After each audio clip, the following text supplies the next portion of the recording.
Бәріңізге ассалаумағалейкум. Сүйегім бірнеше жерден сандырып азаптап, мәңгілікке темір торға шірітіп жатыр. Оспан Батырдың бүгінгі ұрпақтары Қытайда осындай қиянат көруді. Не үшін? Кавказдан кейін Орталық Азия отқа оранат деген Жириновский бұл сөзмен нені меңзеп тұр? Бұл көкей төсті сұрақтардың жауабын сізге білген дұрыс.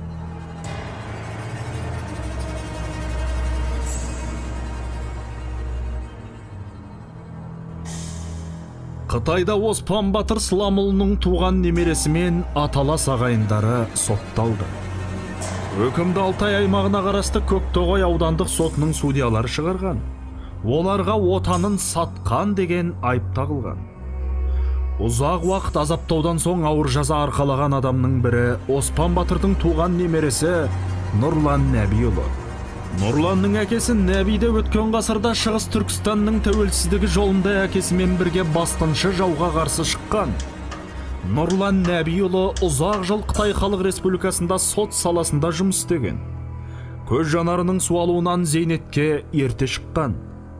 Бірақ саяси қылмыскердің ұрпағы болғандықтан биліктің құрығынан бәрібір құтыла алмады. Өмірінің соңына дейін сотталған тағы екеудің бірі Нағыз Мұхаммедұлы болса, екіншісі Толқын Соғысайұлы. Екеуі де Оспан Батырдың аталас ағайындары болып келеді. Оларды сақшылар осыдан 2,5 жыл бұрын ұстап, қамауға алған. Туыстарының айтуынша қылмысты мойындату мақсатымен бірнеше ай азаптаған. Алайда азаптаудан дене мүшелері сынып, ауыр жарақат алған үшеуін жабық жағдайда ұзақ уақыт емдетіп, әрі қылмыстарын мойындатқан соң ғана жазда сот алдына әкелген көрінеді. Алғашқы сот отырысы 10 шілде күні өтті. Толқынның әкесі ертеректе коммунистік партияға қызмет қылған, Көктоғай ауданына әкім болып тағайындалған, бүкіл отбасымен Қытай үкіметіне жұмыс істеген адамдар. Бірақ аз ұлттарды қудалау басталғанда Оспан Батырдың ұрпақтары үкіметке қанша адал болса да ұсталып, азапталды. Бұл үш адам Қазақстанға қыдырып келген, туыстарымен сөйлескен. Оспан Батырдың өлгеніне 70 жылдан асса да оның ұрпақтары мен туыстарын қудалау әлі тоқтамай келеді. Алғашында оларға жоспарлы тууға қос тілді оқытуға қарсы шыққан әсіре ұлтшыл, отан тұтастығын бүлдірушілер деген айып тағылған. 10 шілдедегі сот барысында оларға тағылған айыптардың бір қатары алынып тасталып, әсіре ұлтшыл, отан тұтастығына қауіп төндірген, отан сатқыны деген айыптар тағылған. Тағылған айыптарға қатысты нақты аудио немесе видео дәлелдері жоқ. Тек арнайы дайындаған куәгерлерді алға тартқан. Ата-бабасының бір ғасыр бұрынғы ісі үшін ұрпақтарын қудалау саяси қателік деді сотталушылардың туысы Асқат Расул. Асқаттың айтуынша сотталушыларға қарсы куәгерлерді де Оспанның туыстарынан таңдаған. Судья сот процесін қытайша емес, қазақ тілінде жүргізген. Қамаудағылар тергеу кезінде тағылған айыппен сотқа дейін келіскен сыңай танытқан. Соттағы жарыс сөзде үшеуі де өздеріне тағылған айыптармен келіспейтіндерін ашық айтып, керісінше жазықсыз қамауда бірнеше ай азаптауға ұшырағандарын Көктоғай аудандық қоғамдық қауіпсіздік мекемесі, полиция және ұлттық қауіпсіздік бюросының бұл әрекеттерін заң аясында қайта қарауды талап еткен екен. Оларға жан түршігерлік жазалау әдістерін қолданып, қылмыстарын мойындатпақ болған. 2 айға жуық уақыт бойы ұрып соғып, ұйқысыз, тамақсыз ұстап, небір ауыр жаза түрлерін қолданған. Бұлардың алдында тағы да Оспанның туыстары, жамағайындары саналатын Мұратты 5 жылға, Қайратты 4 жылға, Жалымбек Ғабит Сәбира деген адамдарды 2 жылға соттаған. Олар Алтайда мұғалім болған адамдар. Сәниді 2, Ынтымақты 3, Ниматты 2 жылға соттаған. Олардың алды жазаларын өтеп шықты. Соңғы 3 адамға үкім шығарарда алдында сотталған 12 адамның айтқандарын куәгерлікке алған. Дәлелсіз жала арқылы ақыры қылмыскер қылды. Мұндай ауыр жазаны әдетте орталықтан, Бейжіңнен жіберілген судьялар тағайындайды.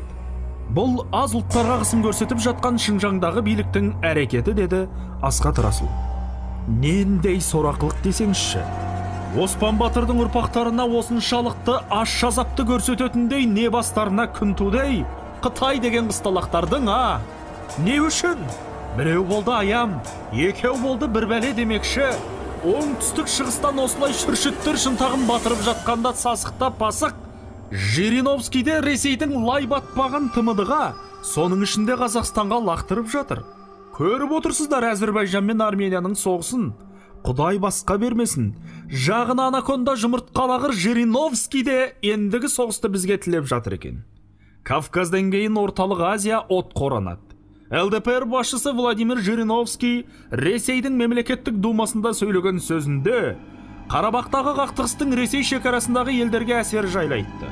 Армения мен Әзірбайжан арасындағы Қарабақ үшін қақтығыс Ресей шекарасындағы үлкен мәселеге айналуы мүмкін дейді ол.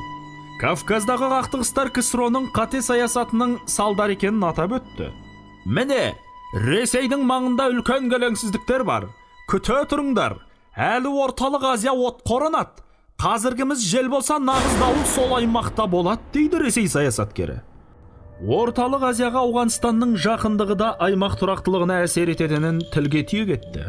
Ресейдің оңтүстік шекарасына босқындар ағылып келетінін жоққа шығармаймын. Сондай-ақ сол алапаттың басым көпшілігі Қазақстан аймағында болуы мүмкін деді ол.